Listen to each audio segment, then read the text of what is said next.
be warned.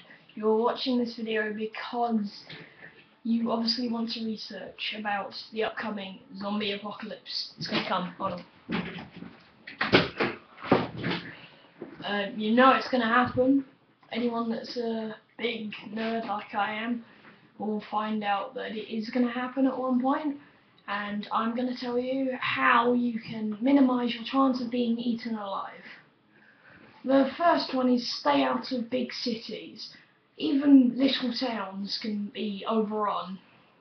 You want to choose a small, if more of a district, maybe just a farm or something, anything like that that's away from towns, like on a hill or something like that, a mountain. Stay in them places. Make sure you've got a lot of resources and you're in a safe place. Now, speaking of safe places, the best way to be is in something that's both secure and has more than one exit. You only need two exits.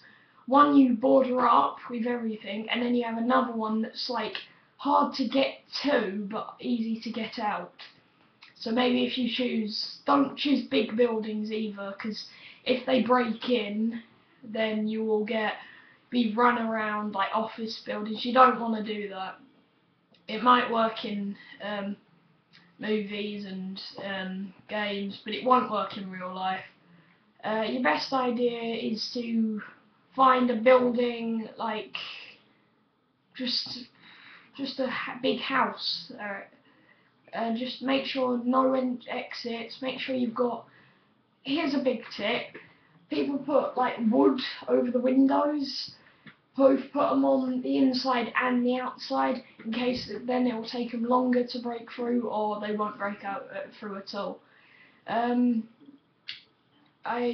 have quite a big heavy door and then a little metal door at the front of my house, so I've sort of got extra protection.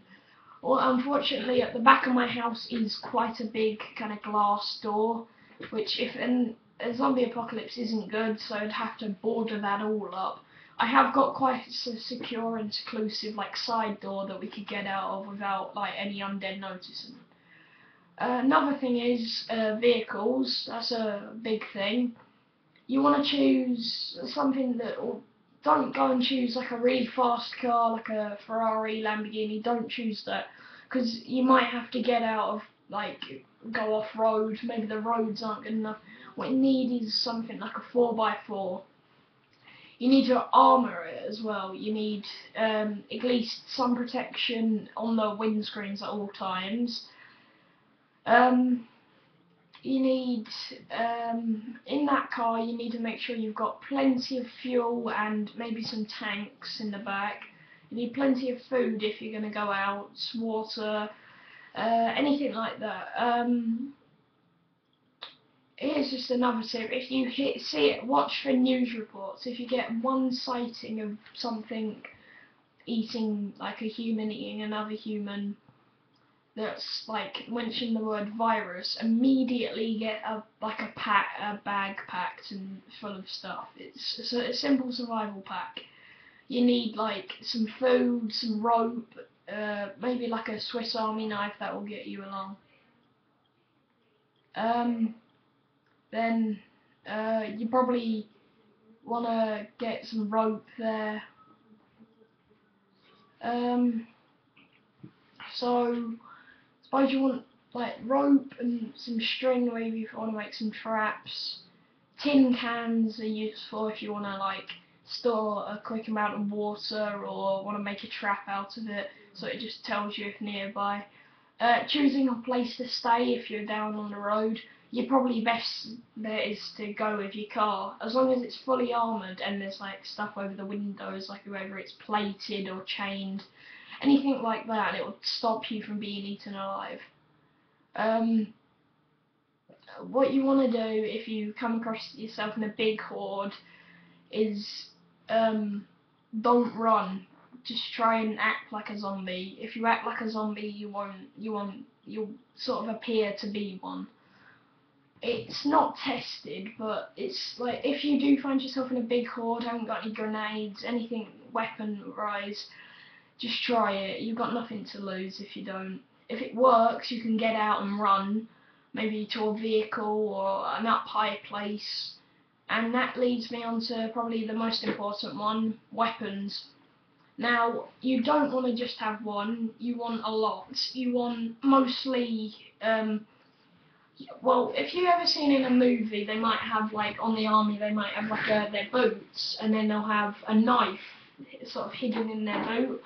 That's not good. You want, like, a knife that's close to hand, like on a belt, so you can draw it out if they get too close, you know. Might want a machete on your back or a sword. From past experiences on movie and games, been a baseball bats and cricket bats, anything like that that will take a zombie's head off or take him out from the head, just will be fine. You want, if you're sort of that person that likes long range weapons, you want to find maybe like a pub or something, get on the roof, you know, make sure it's all boarded up, and just have like a sniper position there, anything you want. Maybe silenced actually. If you want, like, if you've got a few around, get a few silenced weapons, because you don't want to attract a big horde and then you've got more trouble. You will probably see looters, people, you know, stay on the road a lot. If you come across like a big, like, shopping centre, what you want to do is make sure no one's like around in quite at least a 6-mile radius, and just go on sort of a looting spree. You want to get everything that you can, like food, guns, ammunition, anything that's there you can take. Just don't go for like really flash clothes that you wanted, or those nice new trainers that you can't afford. Just go for what you need. The longer you spend in there, the more you're put at risk. That's really about it. I suppose what you would need, like gun-wise, would be these few types. You'd need a few pistols. You'd need some kind of shotgun. A few silenced weapons. Some kind of machine gun, whatever, and grenades. Grenades are quite useful. Here's an idea actually, it's on a game. You put like a jar full of like animal like stuff, blood, whatever you've got, and throw it, and they'll gather it around it, and you can either use that opportunity to run or take a few out. So, yeah, I suppose that's it. Oh, actually, there's one more thing. If you're travelling in a big group, make sure no one's bit. If anyone's been scratched, bit, whatever, you need to take that precaution. If they've just been bit, try and cover it up with bleach. If they feel signs, you're gonna have to kill them. Either kill them or abandon them. I think I've covered most things. If you want to go into further detail, either request it or look on another video about